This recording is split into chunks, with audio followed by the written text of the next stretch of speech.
Good morning, all of you. Today I am giving lecture 6, MEMS and Nanotechnology, unit 2nd, and it's a lithography third part. And in previous two lectures, we have discussed about photolithography, electron beam lithographies. Today we discuss about some soft lithography and discuss about X-ray lithography. So X-ray lithography, X-ray rays have a wavelength of 0.04 nanometer to 0.5 nanometer, represent another radiation source for high resolution design reproductions into polymeric resist materials. X-ray lithography was the first demonstrated to obtain high resolution design using X-ray proximity printing by Spears and Smith. X-ray lithography can be extended optical resolution of 15 nanometer. Essential element in X-ray lithography: a mask consisting of a pattern made with an X-ray absorbing material on a thin X-ray transparent membrane, an X-ray source of sufficient brightness, and X-ray sensitive resist material. X-ray lithography: X-ray eliminate a mask placed in the proximity of a resist coated wafer. The X-ray are typically from synchrotron radiation source allowing rapid exposure. X-ray lithography is expensive because of the expenses of operating a synchrotron. The actual operating expenses without considering the initial investment of the $10 of millions of dollars. Therefore, the LIGA process was developed to reduce the dependency on a synchron. LIGA is the abbreviation from the German words lithography, galvanic, and actinic. So the steps of the X-ray lithography steps are: first one is iridations.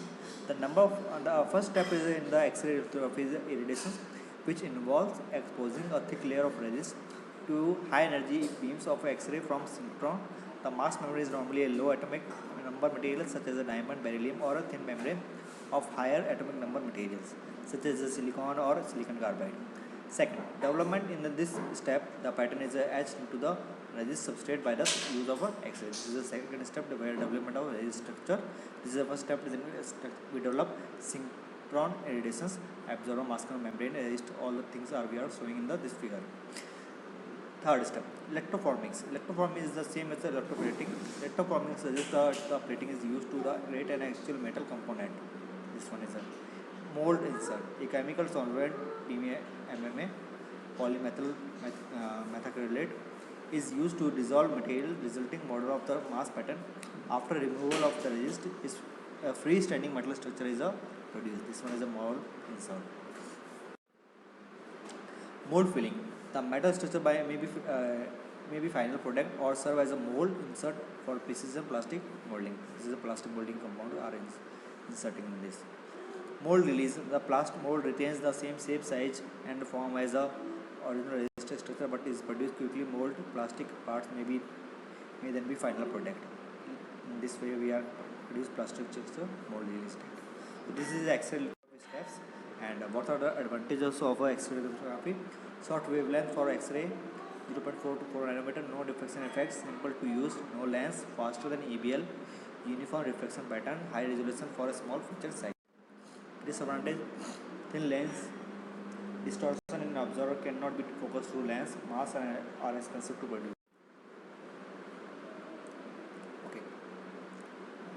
Next is a soft lithography. Soft lithography has been developed as an alternative to photolithography and replication technology for both micro and nano fabrications. Soft lithography used the design and PDMS.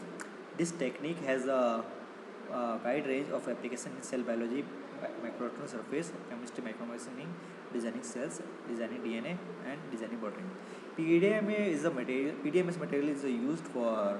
It is a flexible elastomers materials which can be used easily moldable, and it can mostly fabrication process use it design of any microchannels for fluidic applications.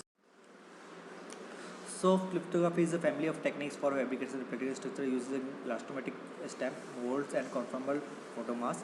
It represents non-photolithography strategy based on self-assembly and replica molding for carrying out micro and nano fabrications. It is called soft because it is used elastomatic materials, mostly notable PDMS. Other elastomers are used as polyurethane, polyamides, and cross-linked novelic resins. Soft lithography is generally used to transfer feature measured to on 30 nanometer to 100 micrometer. Elastometric block with a pattern relief structure on its surface is key to soft lithography. Both the things. So this is all the process of fabrication of soft lithography, and so all the lithography we already done, and mostly the course in our syllabus we are already learned about it. Thank you so